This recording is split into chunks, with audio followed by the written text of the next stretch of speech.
మా వేదిక మీద ఉన్న మా రవీందర్ రావు శాసన మండలి సభ్యులు పెద్దలు, ఇంకా వేదిక మీద ఉన్న మా శాసన మండలి సభ్యురాలు సోదరిమణి వాణిదేవి అక్క గారు, గణేష్ గారు, యాదవ్ రెడ్డి గారు, దాసోజు శ్రవణ్ గారు, గౌరవ మాజీ ఎమ్మెల్యేలు, మాజీ ఎమ్మెల్సీలు, మాజీ కార్పొరేషన్ చైర్మన్లు, శాసన మండలి సభ్యులు, ఉద్యమకారులు, బీఆర్ఎస్ కుటుంబ సభ్యులు, మీడియా మిత్రులందరికీ పేరు పేరున నమస్కారం తెలియజేస్తా ఉన్నాను. ముందుగా ఈ కార్యక్రమంలో పాల్గొంటున్న మీకు, తెలంగాణ రాష్ట్ర ప్రజలకు, యావత్ ప్రపంచవ్యాప్తంగా ఉన్న తెలంగాణ బిడ్డలందరికీ రాష్ట్ర అవతరణ దినోత్సవ శుభాకాంక్షలు తెలియజేస్తా ఉన్నాను. ఈరోజు ఒక ప్రత్యేకత ఉంది. సరే, 10 ఏళ్ళు నిండి 11వ సంవత్సరంలో అడుగు పెడతా ఉన్నాం. బట్ ఈరోజు ఇంకో ప్రత్యేకత ఉంది ఈ రాష్ట్ర అవతరణ దినోత్సవానికి. ఎందుకంటే ఈ రాష్ట్రం వచ్చిందంటేనే బీఆర్ఎస్ వల్ల, కేసీఆర్ వల్ల. బీఆర్ఎస్ పార్టీ పెట్టి 25 ఏళ్ళు పూర్తయి రజతోత్సవ జరుపుకుంటున్న శుభ సందర్భంలో ఈ వార్షికోత్సవం జరుపుకోవడం నిజంగా నాకు చాలా సంతోషంగా ఉంది. ఎందుకంటే 25 ఏళ్ల కింద బీఆర్ఎస్ పార్టీ పెట్టినాడు ఈ రాష్ట్రంలో తెలంగాణ పదం నిషేధించబడ్డది. జై తెలంగాణ అని అసెంబ్లీలో మాట్లాడలేనటువంటి పరిస్థితి. ఆ రోజుల్లో కేసీఆర్ గారు పార్టీ పెట్టి ఈ రాష్ట్రాన్ని సాధించారు. ఇక్కడ ఉన్నటువంటి మీకు తెలుసు, 25 ఏళ్ల కింద తెలంగాణలో పరిస్థితి ఏంది. మీకే కాదు, ఈ రాష్ట్ర ప్రజలందరికీ తెలుసు. 25 ఏళ్ల కింద తెలంగాణ పరిస్థితి ఏంటంటే బొంబాయి, బొగ్గుబాయి, దుబాయి, వలసలు, ఆత్మహత్యలు, ఆకలి చావులు. ఇది 25 ఏళ్ల కింద నాటి తెలంగాణ పరిస్థితి. కానీ కేసీఆర్ గారు పట్టుబట్టి ఇవాళ ఆయన తనకు పదవులకు రాజీనామా చేసి జై తెలంగాణ అని ఉద్యమాన్ని ప్రారంభించారు. మీరు ఆలోచించండి, ఇవాళ ఈరోజు రాష్ట్ర ముఖ్యమంత్రిపై అక్కడ ఆవిర్భావ వేడుకలు జరుపుతున్నారంటే దానికి బీఆర్ఎస్ పార్టీ కారణం కాదా? దానికి కేసీఆర్ కారణం కాదా? నిజంగా కేసీఆరే లేకపోతే, బీఆర్ఎస్ పార్టీయే పుట్టకపోతే ఈరోజు రాష్ట్ర ఆవిర్భావ వేడుకలు మనం జరుపుకునే వాళ్ళమా? ఒక్కసారి గుండె మీద చేసి ఆలోచించండి అని నేను అడుగుతా ఉన్నా. ఎందుకంటే ఊసీల లెక్క గతంలో కూడా చాలామంది ఊసీలు పుట్టినట్టు తెలంగాణ పార్టీలు పుట్టినాయి. ఊసీళ్ళు అంతరించిపోయినట్టు ఆ పార్టీలు అంతరించిపోయిన పరిస్థితి మనం చూసాం. కేసీఆర్ ఏమి ధనవంతుడు కాదు, కేసీఆర్ ఏమి బలవంతుడు కాదు, ఆయనకేమీ అంగబలం లేదు, అర్థబలం లేదు. కానీ కేసీఆర్కు ఉన్నది గుండె బలం. ఆ గుండె బలంతో, ఆత్మబలంతో ఆయన పట్టుబట్టి రాజీ లేని పోరాటం చేసి తెలంగాణ సాధించిండు కేసీఆర్ గారు. ఇలా అనేక ఉదంతాలు ఉన్నాయి, చెప్పుకోవాలంటే చాలా ఉన్నాయి. ఆనాడు తెలంగాణ ప్రజాసమితి గౌరవనీయులు డాక్టర్ చెన్నారెడ్డి గారి ఆధ్వర్యంలో కూడా ఉద్యమం జరిగింది, తొలిదశ తెలంగాణ ఉద్యమం. ఆనాడు కూడా మా సోదరిమణి నాగమ్మ ఉన్నది, అప్పుడు కూడా పాల్గొన్నది, ఇప్పుడు కూడా పాల్గొన్నది. ఆనాడు 11 ఎంపీలు గెలిచాం. 11 ఎంపీలు గెలిస్తే ఆనాడు ప్రధానమంత్రిగా ఉన్న ఇందిరాగాంధీ, నాటి కాంగ్రెస్ ప్రభుత్వం తెలంగాణ ఇవ్వకుండా ఉద్యమాన్ని కాలరాసింది ఆనాటి కాంగ్రెస్ ప్రభుత్వం. కానీ అదే కేసీఆర్ గారు మలిదశ తెలంగాణ ఉద్యమాన్ని ప్రారంభిస్తే ఏ ఇందిరాగాంధీ అయితే తెలంగాణను వద్దన్నదో అదే సోనియా గాంధీ గారి చేత తెలంగాణ ఇచ్చి తీరాల్సిన పరిస్థితి కల్పించిండు కేసీఆర్, బీఆర్ఎస్ పార్టీ. ఎందుకు? ఈ దేశంలో సంకీర్ణ యుగం నడుస్తూ ఉంది. ఈ సంకీర్ణ యుగంలో తప్పకుండా తెలంగాణ సాధ్యమవుతుంది అని చెప్పి ఆయన ఎంతో వ్యూహంతో 14 ఏళ్ళు నడిపించారు. పార్టీ పెట్టడమే కాదు, అనేక ఇబ్బందులు. ఆ రోజు చంద్రబాబు నాయుడు గారి చేతుల్లో కేంద్ర ప్రభుత్వం ఉండే ఢిల్లీలో, ఆయన కత్తికి ఎదురులేని పరిస్థితి. ఇంకా 4 ఏళ్ళు కేసీఆర్, ఆ రోజు ఇంకా 4 ఏళ్ళు చంద్రబాబు నాయుడే ముఖ్యమంత్రిగా ఉండే పరిస్థితి. ఆ రోజుల్లో ఎవరు ధైర్యం చేయలే. కానీ కేసీఆర్ గారు అప్పటికే ఎన్డీఏ ప్రభుత్వం 3 కొత్త రాష్ట్రాలు ఏర్పాటు చేసింది. 2000 సంవత్సరంలో జార్ఖండ్, ఉత్తరాఖండ్, అదేవిధంగా ఉత్తరాంచల్ మరియు ఛత్తీస్గఢ్ 3 రాష్ట్రాలు ఏర్పడ్డాయి. ఈ 3 రాష్ట్రాలు ఏర్పడ్డాక తెలంగాణ ప్రజల్లో ఆశలు చిగురించినాయి. ప్రజలందరూ నాయకుడి కోసం ఎదురు చూశారు. జయశంకర్ సార్, చనిపోయిన బియ్యావుల జనార్దన్ రావు గారు కేసీఆర్ గారి దగ్గరకు వచ్చి మీరు లీడ్ చేయండి, మీరు పోరాటం చేయండి, మీ వెంట మేముంటామని చెప్పి వారందరూ కేసీఆర్ వైపు చూశారు. కానీ కేసీఆర్ గారు ఒక సంవత్సరం ఆలోచించింది. ఉద్యమం ప్రారంభిస్తే ఈ తాప మళ్ళా జెండా దించొద్దు, తెలంగాణ వచ్చేది ఉంటేనే మన ఉద్యమాన్ని ప్రారంభిద్దామని కొన్ని వేల గంటల మేధోమథనం చేసి చాలా ఒక నెలల తరబడి ఆలోచించి 2001లో బీఆర్ఎస్ పార్టీని పెట్టింది. ఆ రోజు ఒక తెలంగాణ ఉద్యమానికి ఒక అపకీర్తి ఉండేది. ఎవరికి పదవి రాకపోతే వాడు జై తెలంగాణ అంటాడు అనే ఒక అపకీర్తి ఉండేది. ఆ రోజు కేసీఆర్ గారు ఆలోచించి తన పదవులను, డిప్యూటీ స్పీకర్ పదవిని, ఎమ్మెల్యే పదవిని, తెలుగుదేశం పార్టీ రాష్ట్ర కార్యదర్శి పదవులను గడ్డిపోచల్లాగా పదవులు వదిలి ఉద్యమాన్ని ప్రారంభించిండు. ప్రజల్లో నమ్మకాన్ని కలిగించిండు. ప్రజలను ఒక్కతాటి మీదకి తెచ్చే ప్రయత్నం చేసిండు. ఇవాళ తెలంగాణ వచ్చిందంటే ప్రజలను సమీకరించడం, దేశంలోని పార్టీలను ఒప్పించడం, ఈ రెండూ కేసీఆర్ గారు చేసిండు. అంబేద్కర్ గారు సూచించిన మార్గం బోధించు, సమీకరించు, పోరాడు. అంబేద్కర్ చెప్పిన బాటలో నడిచిండు కేసీఆర్. గాంధీజీ గారు చూపిన అహింసాయుత మార్గంలో ఉద్యమాన్ని నడిపిండు కేసీఆర్. తెలంగాణ రాష్ట్రాన్ని సాధించిండు కేసీఆర్. ఎందుకంటే చాలా జాగ్రత్తగా నడిపినాడు, అహింసాయుత పద్ధతుల్లో నడిపాడు. ప్రజలను సమీకరించడంలో జల పోరాటం కావచ్చు, 610 జీవో మీద పోరాటం కావచ్చు, తెలంగాణకు జరుగుతున్న అన్యాయాల మీద గలమెత్తిండు, ప్రజలను సమీకరించాడు. ఆ ప్రయత్నంలో కేసీఆర్ గారు ఆర్ఎస్ఎస్ ఆఫీస్ నుంచి ఆర్ఎస్యు దాకా కలిసి పనిచేసిండు. అవి భిన్న ధృవాలు. ఢిల్లీలో ఆర్ఎస్ఎస్ ఆఫీస్కు పోయి వాళ్ళను కలిసి తెలంగాణ ఎందుకు కావాలో వివరించి నేల మీద కూర్చొని అన్నం తిని తన ఇస్తరాకును తనే తీసుకుపోయి అందులో వేసి వచ్చిండు. అంటే ఎందుకు చెప్తున్నా అంటే ఆర్ఎస్ఎస్ నుంచి ఆర్ఎస్యు దాకా ఆయన చేసిన ప్రయత్నం.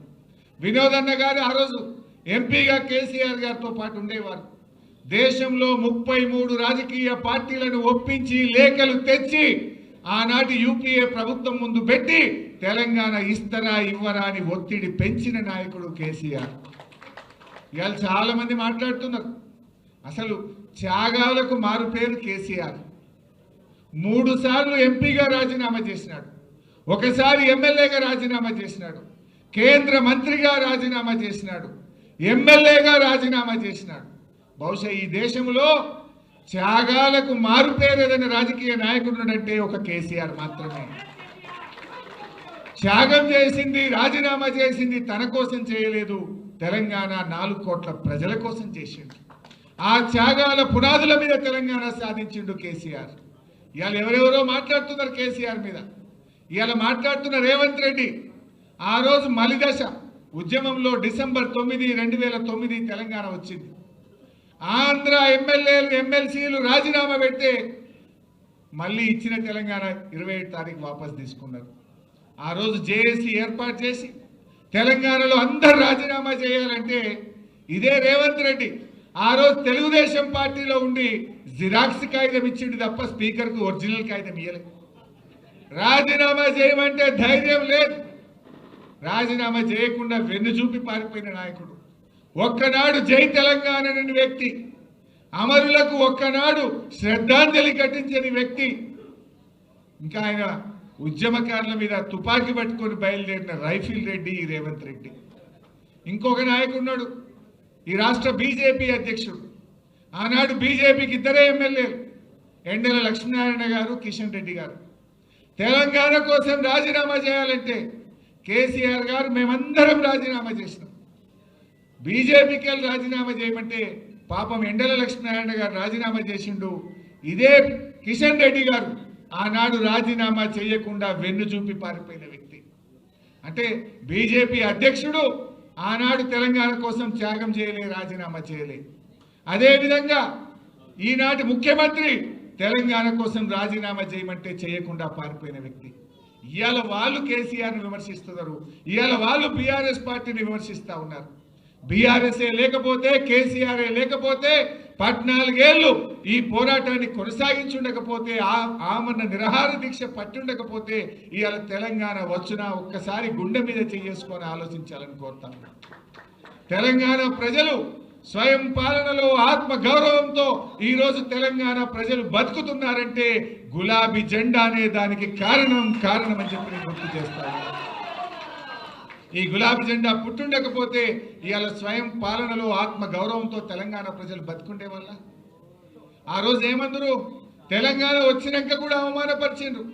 ఈ తెలంగాణ వాళ్ళకు పాలన చేత కాదు, వీళ్ళు వస్తే నక్సలైట్ రాజ్యం అవుతుంది, వీళ్ళు వస్తే మత కలహాలు పెరుగుతాయి, వీళ్ళకి అసలు పరిపాలన చేతనైతుందా అని మాట్లాడినటువంటి నోళ్ళు, ఆ నోళ్ల చేతనే శభాష్ కేసీఆర్ అని అద్భుతంగా 10 ఏళ్ళు పాలించి చూపిండు మన నాయకుడు కేసీఆర్.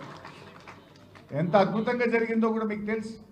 రాష్ట్రంలో 10 ఏళ్లలో ఏ రంగంలో చూసినా తెలంగాణ దేశానికి మార్గదర్శకంగా నిలిచింది. ఆనాడు కేసీఆర్ అభివృద్ధిలో ఈ రాష్ట్రాన్ని అగ్రగామిగా నిలిపితే ఈనాడు రేవంత్ రెడ్డి అబద్ధాలలో అగ్రగామిగా ఈ రాష్ట్రాన్ని నిలుపుతా ఉన్నాడు. కేసీఆర్కు రేవంత్ రెడ్డికి తేడా ఏంటంటే అభివృద్ధిలో కేసీఆర్ అగ్రగామి, అబద్ధాలు ఆడడంలో రేవంత్ రెడ్డి అగ్రగామిగా నిలిచింది. ఇవాళ ఈరోజు కూడా రాష్ట్ర అవతరణ వేడుకల్లో కూడా రేవంత్ రెడ్డి ఆయన ఉపన్యాసాల్లో అన్ని అబద్ధాల పరంపరనే. ఇవాళ ఆయన మాట్లాడుతూ అంటాడట మహిళలకు 21,000 కోట్ల రూపాయల వడ్డీ లేని రుణం ఇచ్చినట్టట. ఇచ్చినావా రేవంత్ రెడ్డి? నేను సవాల్ విసురుతున్నా, నువ్వు 21,000 కోట్ల వడ్డీ లేని రుణం ఇచ్చినట్టు జీవో చూపించు, ఆధారం చూపించు, నేను రాజీనామా చేయడానికి సిద్ధంగా ఉన్నా. నువ్వు ఇచ్చింది 21,000 కోట్లు వడ్డీతో కూడిన రుణాలు ఇచ్చినావు తప్ప అక్క చెల్లెలకు వడ్డీ లేని రుణాలు ఇవ్వలేదు. ఆ అక్క చెల్లెలను మోసం చేసినావు నువ్వు. ఇవాళ ఆయన మాట్లాడుతుండు 60,000 ఉద్యోగాలు ఇచ్చిన నోటిఫికేషన్లు చూపి, నీ ప్రభుత్వం వచ్చినాక ఉద్యోగాలకు 60,000 ఉద్యోగాలకు నువ్వు నోటిఫికేషన్ ఇచ్చినట్టు చూపి రేవంత్ రెడ్డి. నువ్వు ఇచ్చింది కేవలం 10,000 మాత్రమే. ఆ మిగతా ఉద్యోగాలు కేసీఆర్ గారి నోటిఫికేషన్ ఇచ్చి పరీక్ష పెట్టి ఫలితాలు ఇచ్చి ఫిజికల్ టెస్ట్ చేస్తే వాటికి కాయిదాలు పంచినవు తప్ప నువ్వు ఇచ్చింది కానే కాదు రేవంత్ రెడ్డి అని గుర్తుపెట్టుకో. అన్ని అబద్ధాలే. ఆయన మాట్లాడుతూ 275 లక్షల మెట్రిక్ టన్నుల పంట పండింది అన్నాడు. పండింది ఎవరి పుణ్యం? బీఆర్ఎస్ ప్రభుత్వ కృషి వల్ల కేసీఆర్ యొక్క ముందు చూపుతో పండింది. నువ్వు వచ్చినాక రేవంత్ రెడ్డి నీ ఏడాది అర్థం పాలనలో ఒక ప్రాజెక్టు కట్టినవా? ఒక ప్రాజెక్టు పూర్తి చేసినవా? ఒక్క ఎకరానికి నీళ్ళు ఇచ్చినవా? ఒక్క చెరువు తవ్వినవా? ఒక్క చెక్ డ్యామ్ కట్టినవా? నువ్వు చేసిందేంది? ఇవాళ 275 మెట్రిక్ టన్నుల పంట పండిందంటే అది బీఆర్ఎస్ 10 ఏళ్ల కృషి అని చెప్పి ఈ రాష్ట్ర రైతాంగానికి తెలుసు. మిషన్ కాకతీయలో చెరువులు బాగు చేసినాం, పెండింగ్ ప్రాజెక్టులు పూర్తి చేసినాం, కాళేశ్వరం లాంటి మెగా ప్రాజెక్టు కట్టిండు కేసీఆర్, అనేక చెక్ డ్యాములు కట్టిండు కేసీఆర్, కాలువలకు చెరువులను అనుసంధానం చేసిండు కేసీఆర్, రైతు బంధు పెట్టిండు, రైతుల కోసం బీమా తెచ్చిండు, రైతులకు సకాలంలో ఎరువులు ఇచ్చిండు, ప్రతి మండలానికి గోడౌన్ కట్టిండు, విత్తనాలు ఇచ్చిండు, పండిన పంటంతా కొని రైతులకు ధైర్యాన్ని కల్పించి ఇవాళ ఈ రాష్ట్రం వరి ధాన్యం ఉత్పత్తిలో దేశంలో నంబర్ 1 అయిందంటే అది కేసీఆర్ ప్రభుత్వ కృషి. నువ్వు 275 లక్షల మెట్రిక్ టన్నుల పంట పండింది అంటున్నావు. ఏం చేసినావు రైతులకు ఒక్కటి చెప్పు. ఒక చెరువు తవ్వితేవా? ఒక ప్రాజెక్టు పూర్తి చేస్తేవా? ఒక ఎకరానికి నీళ్ళు ఇస్తేవా? నువ్వు చేసిందేమున్నది? రైతు బంధు ఎగ్గొట్టినవు, రైతు బీమా బంధు పెట్టినవు. నువ్వు చేసిందేముంది? చారాణ రుణమాఫీ చేసినావు, బారాణ రుణమాఫీ ఎగ్గొట్టినవు. ఇంతకు మించి నువ్వు రైతులకు చేసిన ఒక్క మంచి పని ఉంటే చెప్పు. రైతులు మొలకెత్తుతుంటే ధాన్యపు కుప్పల మీద గుండాగి రైతులు చనిపోతుంటే నువ్వు అందాల పోటీల్లో మునిగి తేలినవు రేవంత్ రెడ్డి. అందాల పోటీలకు రివ్యూలు చేసినావు, అందాల పోటీలను 5 సార్లు పోయి పాల్గొన్నావు. కానీ రైతుల ధాన్యం ఎందుకు కొంటలేరని ఒక్కనాడు రివ్యూ చేయలేదు. నీ మంత్రులు కానీ నువ్వు కానీ ధాన్యపు రాచుల మీద గుండాగి చనిపోయిన రైతుల్ని పరామర్శించే సమయం మీకు చిక్కలేదు. ఇది ఈరోజు చేస్తున్నది. నువ్వు అన్ని అబద్ధాలే. ఎన్ని అబద్ధాలు మాట్లాడిండు?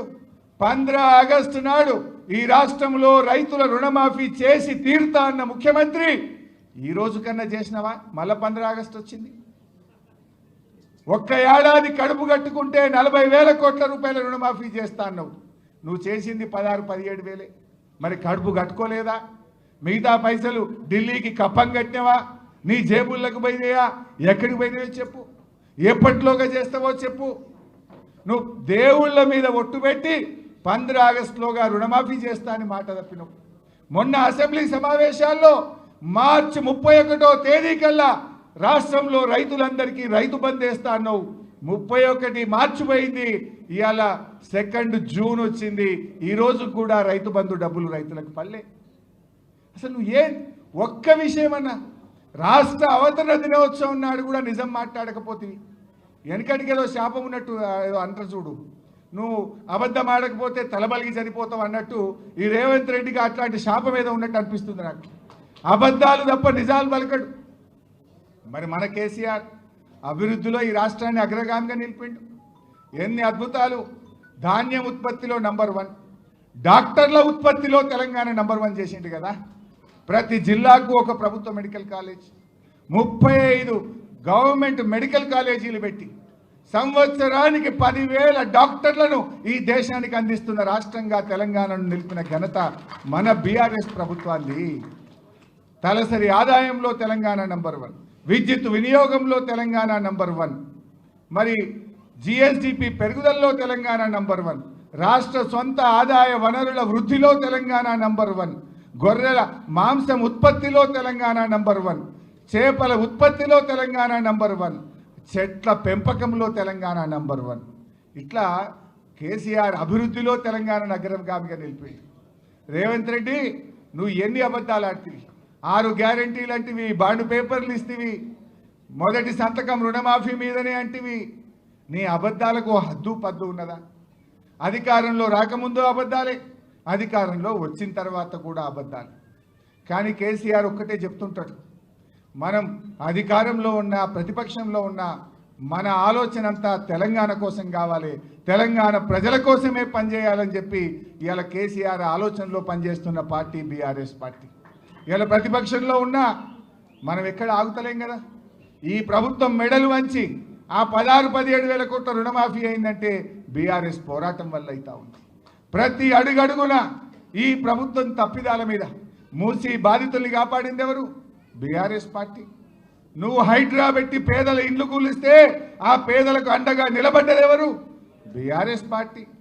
ఇవాళ నువ్వు చేసే అరాచకాలు ప్రతి విషయంలో కూడా బీఆర్ఎస్ ఇవాళ తెలంగాణ ప్రజలకు ఒక శ్రీరామ రక్షలాగా, ఒక కవచంలాగా నిలబడతా ఉంది. నువ్వు ఏం చేసినావు రేవంత్ రెడ్డి? నువ్వు 18 నెలలు అయింది, ఒక్క మంచి పని ఉన్నదా? కేసీఆర్ కిట్టు బంధు పెట్టినావు, రైతు బంధు పెట్టినావు, ఇవాళ బతుకమ్మ చీరలు బంధు పెట్టినావు, విద్యార్థులకు ఫీజు రియంబర్స్మెంట్ బంధు పెట్టినావు. ఉన్న పథకాలు బంద్ చేయడం తప్ప నువ్వు చేసిన మంచి పని ఉందా? చేసిండు రేవంత్ రెడ్డి. ఏమైనా చేసిండు అంటే బీఆర్ఎస్ ప్రభుత్వంలో మంచి పనులు ఏవైతే జరిగినాయో వాటి మీద కమిషన్లు మాత్రం వేసిండు. ఇవాళ రాష్ట్రం వచ్చిన 6 నెలల్లోనే 24 గంటల నాణ్యమైన కరెంట్ ఇచ్చిండు కేసీఆర్. పరిశ్రమలకు, రైతులకు, గృహాలకు కరెంట్ ఇస్తే ఆ కరెంటు మీద కమిషన్ వేసిండు. ఇవాళ కాళేశ్వరం ప్రాజెక్టు కట్టి 20 లక్షల ఎకరాలకు బీఆర్ఎస్ ప్రభుత్వం నీళ్లు ఇచ్చింది. ఈ మూర్ఖులు ఏం మాట్లాడతారు? ఒకడంటాడు 1 ఎకరానికి నీళ్ళు రాలేదంటాడు, ఒకడంటాడు 50,000 ఎకరాలే వచ్చినాయి అంటాడు, ఒకడంటాడు 1,00,000 ఎకరాలకే నీళ్ళు వచ్చినాయి అంటాడు. నేనంటలేను, నీ ఇంజనీర్లు ఈ కాంగ్రెస్ ప్రభుత్వానికి ఇచ్చిన నివేదికలో 20 లక్షల ఎకరాలు కాళేశ్వరం ద్వారా కొత్త ఆయకట్టు స్థిరీకరణ జరిగింది అని నీ ఇంజనీర్లే చెప్తా ఉన్నారు. అలాంటి అద్భుతమైన ప్రాజెక్టు కాళేశ్వరం మీద ఒక కమిషన్ వేసిండు. అంటే బీఆర్ఎస్ ప్రభుత్వం చేసిన మంచి పనుల మీద కమిషన్లు వేస్తున్నావు. నీ పాలనలో కాంట్రాక్టర్ల దగ్గర 20% కమిషన్లు తీసుకుంటున్నావు. ఆనాడు జరిగిన మంచి పనుల మీద కమిషన్లు వేసుడు, నీ పాలనలో కాంట్రాక్టర్ల దగ్గర 20% కమిషన్లు తీసుకున్నాడు. ఇంతకు మించి నువ్వు చేసింది ఏమన్నా ఉన్నదా? నువ్వు చేసిన ఒక్క మంచి పని ఉన్నదా? ఒక్కసారి అలా ఆలోచించాల్సినటువంటి అవసరం ఉంది. ప్రజలకు అర్థమైపోయింది, ప్రజలు మళ్ళీ కేసీఆర్ కావాలి, బీఆర్ఎస్ కావాలని కోరుకుంటున్న పరిస్థితి ఉంది. ఇవాళ రేవంత్ రెడ్డి మాట్లాడితే పైసలు లేవంటాడు, దివాలా దివాలా అని మాట్లాడతాడు. నా దృష్టిలో ఎవడైతే తెలంగాణ రాష్ట్రం దివాలా దివాలా అని మాట్లాడుతుండ్రో వాళ్ళంతా దివానా కానిలే. దివానాగాడు ఎవడన్నా అయితేనే వాడు దివాలా అని మాట్లాడతాడు. కేసీఆర్ ఎప్పుడు మాట్లాడినా ఒక ఆత్మవిశ్వాసం కలిగిస్తుండే. నాది అభివృద్ధిలో పోతున్న దేశం, నా రాష్ట్రం, నాది సర్ప్లస్ స్టేట్, నా రాష్ట్రం బలమైనటువంటి ఆర్థికంగా బలమైన రాష్ట్రం అని కేసీఆర్ చెప్పి ఈ రాష్ట్ర ప్రజల్లో ధైర్యాన్ని నింపేవాడు, పాలనను ముందుకు తీసుకుపోయేవాడు. కానీ రేవంత్ దివాలా దివాలా అనే దిక్కుమాలిన ప్రచారం చేసి తాను తీసుకున్న గోతిలో తానే పడ్డాడు. ఈరోజు ఇవాళ రిజిస్ట్రేషన్ ఆదాయం తగ్గింది, జిఎస్టీ తగ్గింది, మైనింగ్ తగ్గింది, రాష్ట్ర స్వంత ఆదాయ వనరులు తగ్గిముఖం పట్టినాయి. ఇది నీ పాలన చేతగాక, నీ వైఫల్యం వల్ల ఇవాళ తెలంగాణ ఆగమవుతుంది. కేసీఆర్ హయాంలో రాష్ట్ర అభివృద్ధి, రాష్ట్రం యొక్క ఆదాయం ఆకాశం వైపు చూస్తే రేవంత్ ఏడాదిని అర్థంలో అది నేల వైపు చూస్తూ ఉంది. నాడు రాష్ట్రం యొక్క ఆదాయం 60,000 కోట్ల నుంచి 2,60,000 కోట్లకు 10 ఏళ్లలో కేసీఆర్ పెంచి చూపించిండు. కానీ రేవంత్ ఏడాదిని అర్థంలో ఆదాయం తగ్గుముఖం బట్టి నేలముఖం చూస్తున్నటువంటి పరిస్థితి వచ్చింది. ఇది నీ వైఫల్యం, నీ చేతకాంతనం వల్ల జరిగింది. బట్ ఏది ఏమైనా ఇవాళ ప్రజలు క్లియర్గా ఉన్నారు. ఇవాళ ఎన్నికలు జరిగితే 100 సీట్లతో మళ్ళీ బీఆర్ఎస్ అధికారంలోకి వస్తుంది. కొంతమంది